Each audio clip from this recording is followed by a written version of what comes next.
Hello, everyone. Thank you for joining us today. I'm super excited to be speaking with Bogdan today. Bogdan is super passionate about turning experts into exceptionally profitable business owners. He helps ambitious coaches and consultants unlock unshakable confidence and makes getting high-paying clients easy and simple. Thank you again so much for joining us. I really can't wait to get started and hear more about you and your story. So I guess that's the first question I want to ask. What is your story? How did you get started and how did you move into coaching? Well, honestly, most coaches have been coaching their whole lives. They just didn't know it. In college, I discovered personal development through this multi-level marketing business. I made no money, but at least I got hooked on the personal development. And I had been training martial arts since I was 13. So when I got out of college and after a few years of trying out different jobs, I actually decided to open up my own business and I started a martial arts school, but keeping that passion for personal development. So a year later, when I hired my first mentor, my first coach, he took a look at what I was doing and he said, "Look, you don't have a martial arts school. You have a personal development through martial arts program. You're helping people with confidence. You're helping people become a lot more successful." And when he said that, it just hit me so hard again. And that was exactly what it was. I did that for 6 years, but 4 years in, something was off. I started slowly losing passion for the martial arts and being more and more passionate about the coaching side, the mindset side, the confidence side. When I had students telling me that they didn't care about the personal development, it always hurt me, right? And I had students who weren't that capable in the martial arts, but they love the self development. I felt a stronger connection with those students than the ones who didn't care about the personal development. So it was a hard pill to swallow because I thought of myself as this badass martial arts teacher. When in the end, what I loved doing was having deep emotional conversations with people. Yeah. Yeah, awesome. Super interesting. The kind of lens of martial arts, and I guess other arts, other ways of expressing yourself are Right. really a form of personal development, right? So it's a way of getting to know yourself better and also getting to terms with the world better. It's super interesting the connection you can make across things that seem very disparate. So from there, you developed 6 years from the martial arts school, which is semi martial arts, but semi personal development. And then you actually went full on coaching. So can you tell us about that transition and did you do any certification for that? And if not, why not? No, I didn't believe in certifications because in the 6 years that I taught martial arts, nobody ever asked me, "Can you show me your instructor's diploma?" It was enough for them to see me or feel what I was doing. And they were like, "Okay, this is legit. This is good." And also because my first mentor was also working with coaches. He's a marketer at heart, right? And he was always making fun of coaches who were desperate about getting their next certification, believing, "Oh my God, if I just got this new certification, then I would get all the clients." But that certification never comes because it doesn't exist. So having known that from my first business mentor, I knew that I didn't need a certification. All I needed to do was show people that I'm capable, that what I have to bring to the table is valuable to them. Now, was that easy? Absolutely not. It was the hardest damn thing that I did in my life. Just going through all the imposter syndrome because I had like high prices. You have to charge at least $1,000 a month to consider yourself a coach. Not to say that you shouldn't charge less in the beginning. You should, but if you want people to take you seriously, that's kind of the price range that you should look at. Now, me living in Romania, engineers make $1,000 a month for their jobs, and me getting $1,000 per client, that was a huge leap of faith for me to make. It was like I needed clients who were a lot more successful than me to afford that. But it was always the, why should anybody pay me to coach them? I mean, they're making more money than me, they should be coaching me. So there was a long process of me coming to terms with the fact that it doesn't matter how much money your potential clients make or your clients make. It's really about how confident you feel about your value and how well you can communicate that value. Nobody cares about your diplomas. I'll give you an example. My first ever coaching client back when I was still teaching martial arts, she came to me for the coaching, right? She didn't want to do the martial arts. I was coaching her one-on-one and she actually broke this bone. I forget what the name of the bone is. And she got like a metal rod through her bone. And she couldn't even take a shower because she couldn't move her arm. We did a bit of energy work as well. And also we did some mindset work in our first session together. And in the evening she could take a shower. She couldn't dress or get ready for her day. And in the evening, she started doing that. But the reason why I'm sharing this story is because before she came to me, she went to this physiotherapist, and the guy was like so confident, like, this is going to be easy. We're going to solve this so quickly. And then she showed her his wall of diplomas. And that turned her off. It's like, oh, if you're confident, if you're really that capable, why do you need to show me your diplomas? Right? At the end of the day. So I think getting a certification for the idea of it's going to help me with my marketing, it's going to help me with my business, it's going to give me social proof. I think it's the wrong approach. The sole reason why you should look at getting a certification is just to improve yourself as a coach, discover new tools, and feel more confident in yourself and in your skills. Even if you're doing the same things and then you see somebody else teaching the same things, it just gives you more validation in the sense that your stuff is legit, right? And then when you show up in a conversation, you don't need to show anybody your diploma because they see it, and they see it in the way that you move, in the way that you talk. Yeah, interesting. Absolutely. And then you also mentioned the kind of difficulty essentially moving straight into coaching where your clients would be more successful, traditionally successful, right? And getting to, I guess, imposter syndrome is probably the best way to describe it, where you feel that potentially they should be coaching you rather you should be coaching them. And so how do you see your own value in that situation? How do you know your worth and know that you can coach these types of clients? It starts by asking yourself, why do multimillionaires pay therapists? A therapist isn't more successful than this high-level entrepreneur, yet they pay for therapy and they have no restraints in that sense because they see the value of therapy. They know that they need to be emotionally balanced. They know that they have stuff from their past that they haven't processed yet. They're going through self-sabotage. Now, when you understand that the person who's more financially successful than you, they spent the last decade becoming an expert in business, but you've spent a lifetime becoming an expert at your craft. Because like I said, coaches have been coaches their whole lives. That's when you understand your value. And you need to also get people off this pedestal where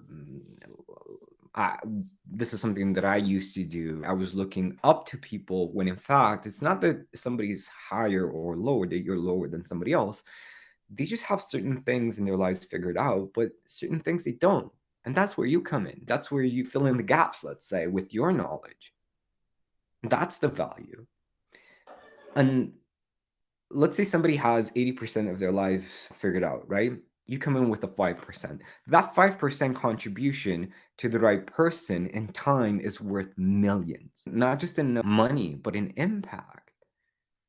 Not just in terms of their current lives, but in the lives of their future generations, right? Let's say somebody's very business savvy, but their communication is not, let's say their communication at home or their relationships at home, they're not that healthy. You come in as a relationship coach, you improve their relationships. Can you imagine what that does to their kids, to their grandkids? The impact to that generation alone with you bringing that 5% that's missing in their lives. So the value is exceptional. Exceptional, right? Yeah, absolutely. It brings to mind as well a saying that I know, which is I absolutely love. It's when a student is ready, a master shall appear. And whenever somebody is ready, so if they might have the career or money side financial side of their life sorted, but everyone has something to share. Everyone can learn something from everyone else. And so being aware of that fact, being aware that there's an exchange happening can be Mm-hmm. mutually beneficial for both people, right? And I think really positioning yourself correctly, because it's not necessarily a student master relationship in most cases, especially if the person is more financially successful than you. It's a matter of two masters of different fields joining Exactly. forces Yeah. for the benefit of the individual that's getting the coaching, right? Like, I have a multimillionaire client. What am I going to teach him about his business? Right? He's into, funny enough, he's not even a coach, right? He wants to become a speaker and help entrepreneurs in Africa become better at business. But his main business is exporting goods to Africa. What am I going to teach him? Am I the master and he's a student? No, he's a master at his craft, right? I'm a master in mindset and confidence. So we're joining forces. Exactly. Yeah. Yeah. I completely agree with you. It's definitely about the different crafts. I think what the saying is getting at is just the student mindset of always being curious and always wanting to learn from everybody and everything around you is, I think, a healthy mindset to have. But yeah, it's not like a student master thing. I completely agree with you there. Rewinding a little bit as well, you talked about the 6 years that you were building the martial arts school, teaching Wing Chun was something that we spoke about earlier. Super interesting style. And then from there, you switched. So you fully committed. And there might be other people listening to this, they might be, again, maybe they also have a martial arts school, or maybe they're teaching sales or whatever they're doing, and they're thinking about switching. Right. What was the trigger for you, and how do you know when you're ready to move on and try something new or go into coaching? I'd say if you have the option of keeping your job and building a coaching business on the side, I would say that's the wise thing to do. Whenever you need a new client to pay your bills, that's the best way of chasing people off, right? They run away. Whenever they feel that you need them more than they're not going to engage in a coaching relationship. So I'd say initially financial stability is very important for your own peace of mind, right? There is also the burn the boats, but it's going to be a very stressful and very difficult process. That's what it was like for me. I had like 3 months where I couldn't afford to pay my set of the rent. My girlfriend was paying the rent. She was paying for the groceries because I had shut down my martial arts school, overestimated how fast I would figure this out. And that's not an easy thing to go through, especially when you have your pride and you want to provide, especially for men, right? Financial stability is exceptionally important. It's not easy. It's not easy, right? To say, you know what, I really believe in myself and I really believe in this coaching stuff, and one day I'm going to figure this out. So, yeah. Yeah, absolutely. And so what was a trigger for you, and how should people Sorry, I decide? totally missed the question. I mean, it's good advice as well. And I think, I mean, the human nature element is true in like many facets of life, right? It's also true in relationships, personal relationships. If you're chasing somebody, they're going to be less interested in you, but it's also true for coaching. But yeah, the trigger for switching, and also when do you know you're ready? If there is a good way to know. It's something very intimate. I don't necessarily remember exactly what the trigger was, but it was something that was on my mind for a long time, just closing down the school. I also wanted more freedom. Having a martial school ties you to it. And after a certain point, just felt very repetitive what I was doing.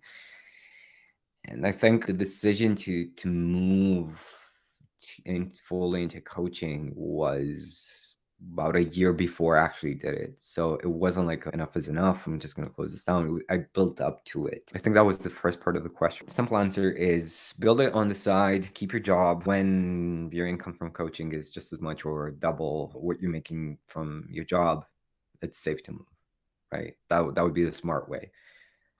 The hard way is is how I did it. I just burned the boats and like figured it out. So Yeah. it's not like something that fits to everyone listening.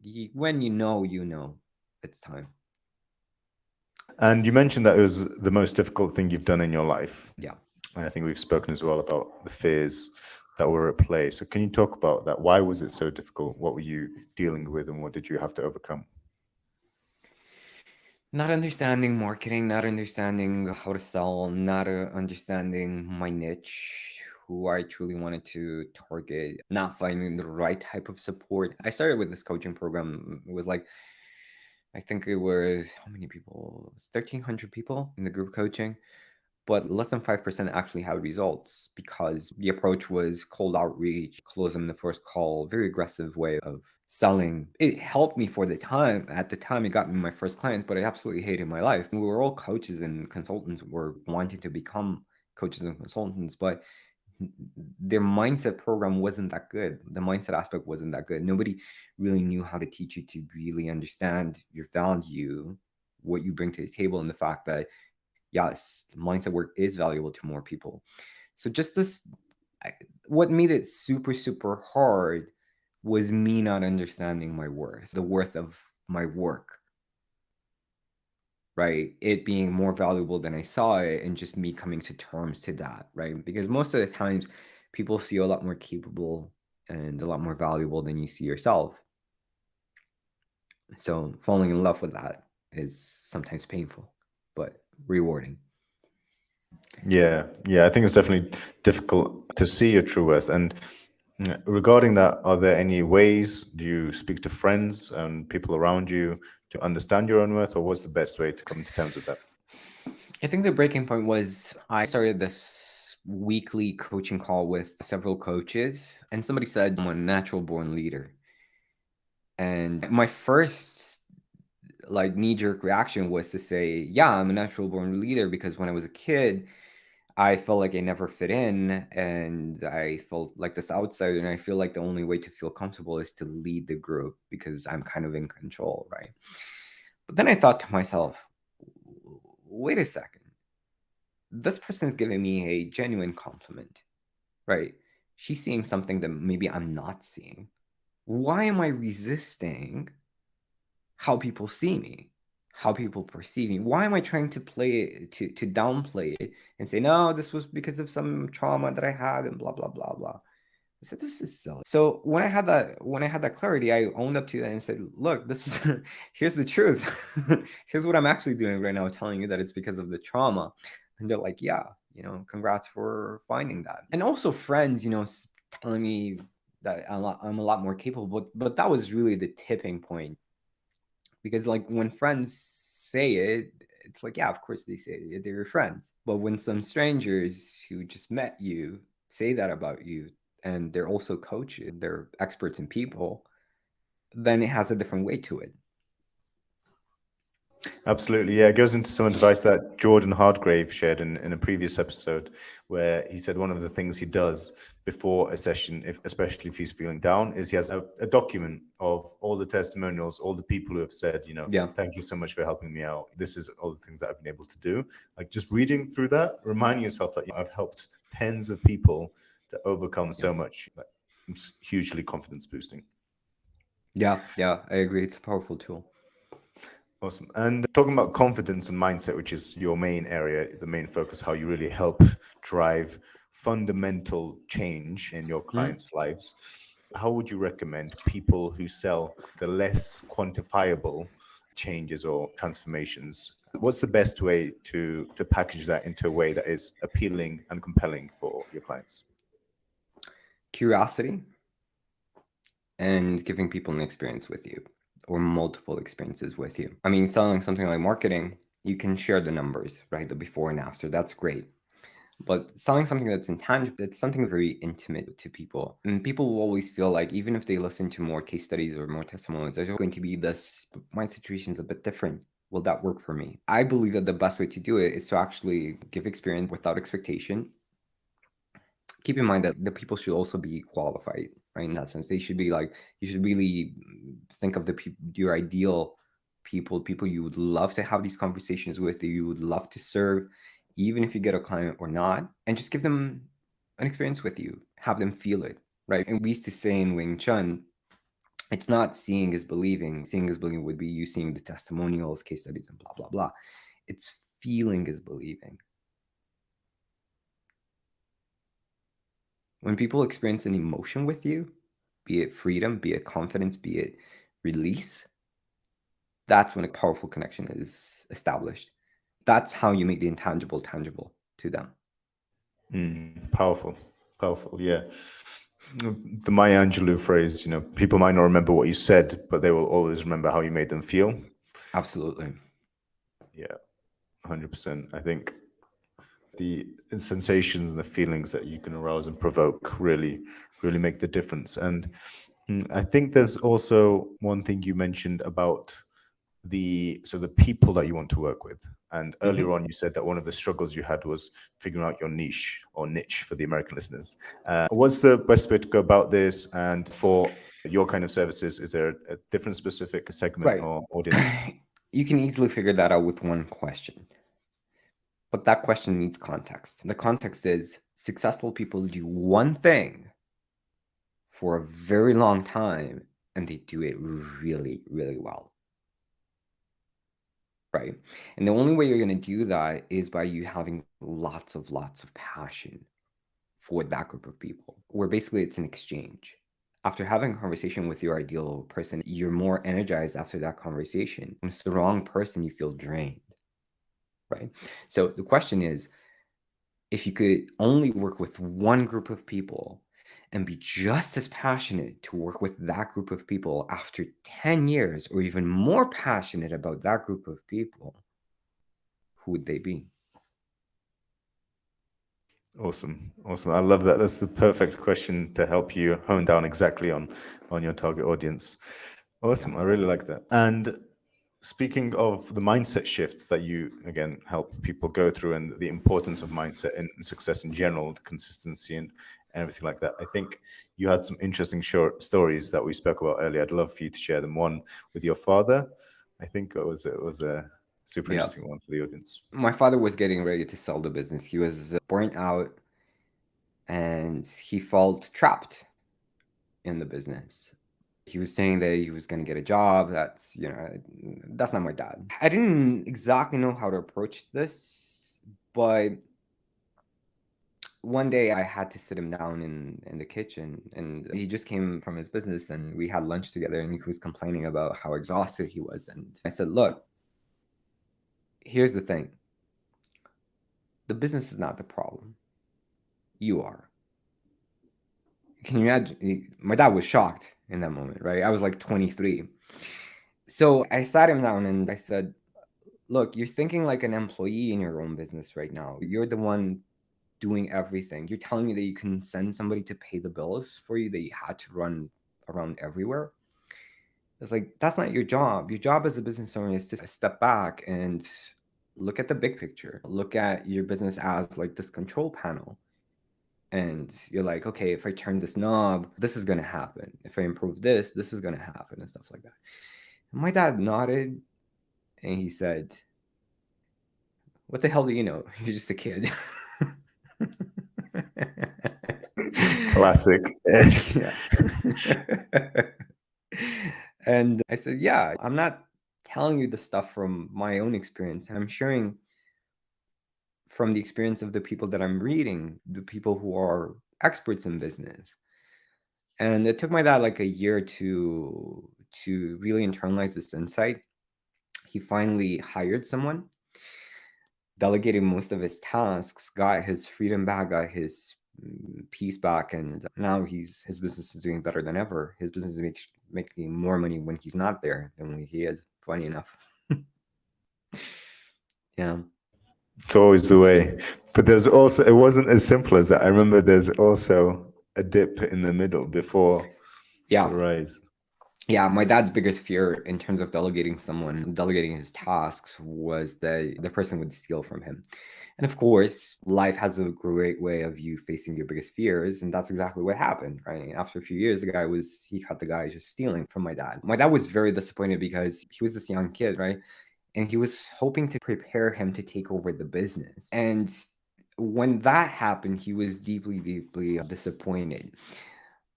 But I had to have another conversation with him. And this is something I actually learned from Tony Robbins. It's not just about talking about the stuff that they did to you, it's also about the stuff that they did for you, right? The way that they helped you. And I showed my dad, look, yeah, okay, he stole from me. That's okay, right? that happened. In a sense, you also have to take responsibility for that because you didn't have systems in place for that. But at the same time, look at your life now and before. I mean, you were on the verge of selling the business, and now you have your time back, right? Look at how big of a contribution this kid had in your business and in your life, and how amazing that is, right? And it was actually a blessing in disguise that he caught him stealing, because he started treating the team kind of aggressively and weird. So it was a blessing in all ways that happened when it did. And when my dad realized that, he got his energy back. He started working with this consultant, this financial consultant for his business, who's also a friend. His business grew and grew. And I think that if he hadn't delegated initially, he wouldn't have trusted her advice in terms of growing the business. So it was exceptionally beneficial. I'm a huge believer that every burden is a blessing.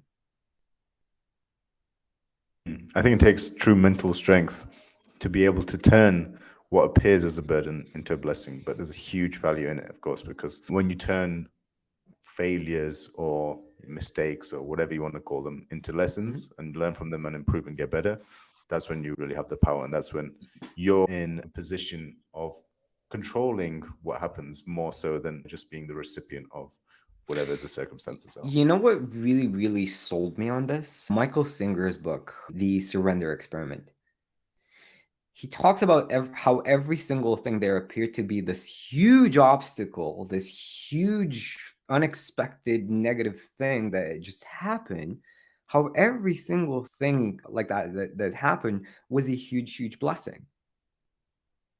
So it's not even a requirement of having a lot of mental strength. Just by looking in hindsight to every single quote unquote negative thing that happened, and realizing that absolutely every negative thing that happened opened the door for something better, or a better version of you. And when you see that pattern, you know the next time that something quote unquote negative happens, you know that it's serving you, right? You realize that that's the truth of life, actually. Awesome. And of course, through your personal development journey, you must have read a lot of books as well. Are there any others that come to mind that you want to share and recommend? The book that had the biggest impact on my life was The Magic of Thinking Big. I still have that book. First ever personal development book that I read, and it's still the one with the biggest impact on me. The one thing that I remember in the book is this meeting with the sales team. And the guy was like, something along the lines of, do you guys know why John had like 200% better results than the average of the team? And then the boss goes on saying, it's not because John has a higher education, not because John is smarter than you, not because John comes from a rich family or anything like that. The only difference is that John thought bigger. So he probably went after these bigger clients, right? Same amount of effort, same 8 hours a day, but just going after bigger opportunities. Awesome. Moving back towards clients and shifting their mindset and these kind of things, thinking big, consistency. What do you do when a client is not shifting their mindset, or when they're a tough, troublesome? Maybe these are the wrong adjectives to use, but you're struggling to convince them or show them that they should change their ways. How do you help them get unstuck? I recently let go, in a sense, of all of the clients that were like that. I became very good at closing in the first call. Like really good, developed a really powerful system in terms of closing. But that came with a caveat. I was also closing people who were not completely ready. So I've raised my standards in that sense and give people a trial period. Right. I had this lady, we're having conversations around working together, and I gave her some stuff to do. And she wanted to build a condom factory in Africa, right? I gave her some stuff to do in terms of developing her leadership and communication skills, and some videos to study.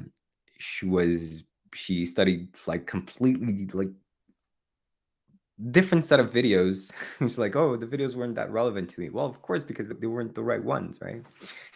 And it took me like 2 or 3 questions to get one answer out of her via text or even in the conversation. I said, look, after a week of testing our relationship out, I said, look, I'm sorry, but you're not ready for this.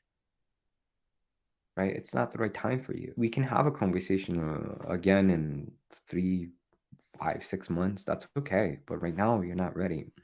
So what I'm doing differently right now is literally giving people a trial period. And I want to see how well they implement in that week or 2 weeks or 3 weeks, depending on how it goes. If they're showing up for themselves fully, they're committed, and they're doing what they say that they're going to do, that's a yes for me. If they're not, it's a not, because otherwise, there's nothing more frustrating as a coach than having clients who say they're going to do something and then they don't. Nothing.